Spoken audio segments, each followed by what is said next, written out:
মই প্ৰথমে NB নিউজলৈ আপোনাক স্বাগতম জনাইছোঁ। আজি মাজুলীলৈ ৰাওনা হৈছোঁ। কি বুলি ভাবে যে যোৰহাটৰ ক্ষেত্ৰত প্ৰথম আহিছোঁ, যোৰহাটত কি দেখিছে? গোটেই চৰকাৰখনে উবুৰি খাই পৰিছে যোৰহাটত। যোৰহাটৰ আমাৰ যিখন যুঁজ হৈছে এইটো গৌৰৱ গগৈ ভাৰ্চাছ বিজেপি নহয়, এইটো অসমীয়া জাতিৰ আত্মসন্মান, স্বাভিমান আৰু বিজেপি RSSৰ মাজত যুঁজ। সংসদত আমাৰ অসমৰ যিটো প্ৰতিনিধিত্ব সেয়া গৌৰৱ গগৈয়ে এক শক্তিশালী ভূমিকা পালন কৰিছে, যিটো বিজেপি প্ৰধানমন্ত্ৰী গৃহমন্ত্ৰীৰ কাৰণে অত্যন্ত প্ৰত্যাহ্বানজনক। সেইকাৰণে বিজেপিয়ে বিচাৰিছে, RSSে বিচাৰিছে যে বিজেপিৰ বিৰুদ্ধে ইমান বলিষ্ঠ এখন কণ্ঠ যাতে সংসদলৈ যাব নোৱাৰে। আৰু এতিয়া আমাৰ অসমীয়া জাতিৰ দায়িত্ব, যোৰহাটবাসীৰ দায়িত্ব যে কেনেকৈ আমাৰ শক্তি, আমাৰ সাহস, আমাৰ সমস্যা আমি লোকসভালৈকে লৈ যাম। এই যুঁজখন এতিয়া আৰম্ভ হৈছে। কি বুলি ভাবে যে যোৰহাট আছে, উজনি অসমৰ 5খন যি আসনৰ নিৰ্বাচন হ'ব প্ৰথম পৰ্যায়ত, 5খনৰ ক্ষেত্ৰত কিমান আশা কৰিছে আপোনালোকে? মইতো যথেষ্ট আশাবাদী। বিজেপিয়ে 2জন চাহ শ্ৰমিকৰ প্ৰাৰ্থীক, 2জন চাহ শ্ৰমিকৰ MP, এজন কেন্দ্ৰীয় মন্ত্ৰী আৰু আমাৰ শোণিতপুৰত MP টিকেটৰ পৰা বঞ্চিত কৰিছে।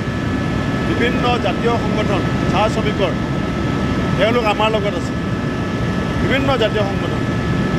আৰু অৰুণোদয় 5 কেজি চাউলে এইবাৰ বিজেপিক বচাব নোৱাৰে।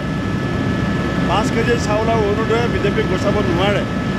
জাতীয় সমস্যা, জাতিৰ দীৰ্ঘদিনীয়া বিজেপিয়ে কৰা অৱহেলা, মূল্যবৃদ্ধি, নিবনুৱা সমস্যা, এই কথাবিলাকত আমাৰ জাতিয়ে এই বিহুৰ বতৰত অগ্ৰাধিকাৰ দিব।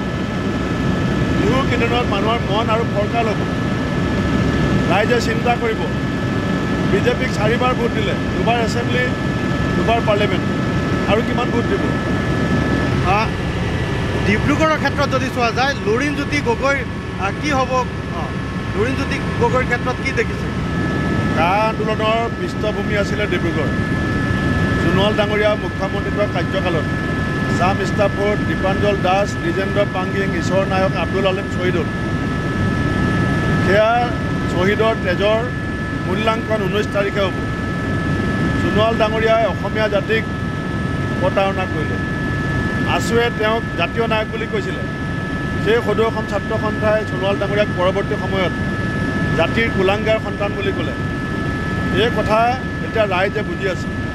যিজন মানুহে প্ৰত্যেক কথাত আপোচ কৰিছিল, এনেকুৱা আপোচকামী নেতা কেতিয়াও অসমীয়া ৰাইজে ডিব্ৰুগড়ত স্বীকাৰ নকৰে।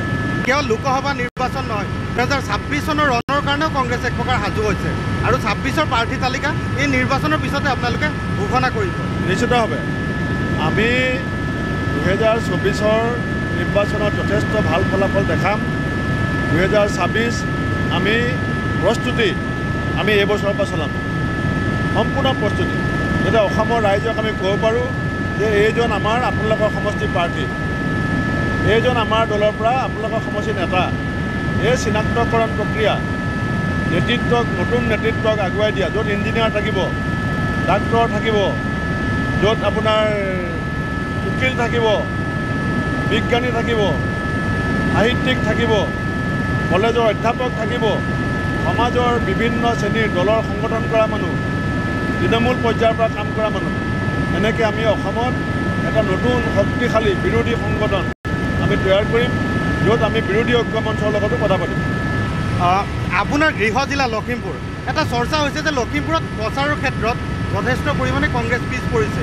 উদয় শংকৰ হাজৰিকাৰ নিৰ্বাচনী প্ৰচাৰৰ ক্ষেত্ৰত কিছু পৰিমাণে ইয়াত পিছ পৰি থকা যেন আপুনি অনুভৱ কৰেনে? এইটো কেইজনমান মানুহে কৈ আছে, কেইজনমান আঙুলি মূৰত লিখিব পৰা মানুহে কৈ আছে উদয় শংকৰ হাজৰিকাৰ বিৰুদ্ধে।